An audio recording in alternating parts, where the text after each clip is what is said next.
For billions of years, volcanoes, ice ages, drifting continents, and asteroid strikes shaped our planet.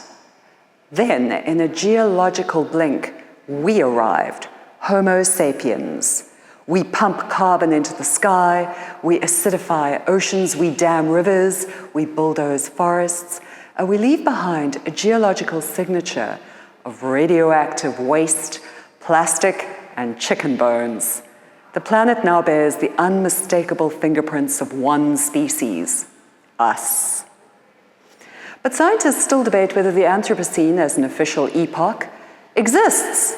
And when did it begin? The Neolithic, the Industrial Revolution, the Atomic Age? In 2024, the official geological authorities refused to ratify the Anthropocene as a formal epoch. Technically, we're still in the Holocene.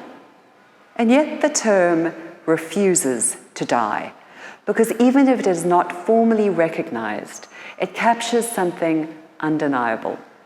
Humans now act on a planetary scale. The Anthropocene says, we as a species are powerful enough to remake the Earth.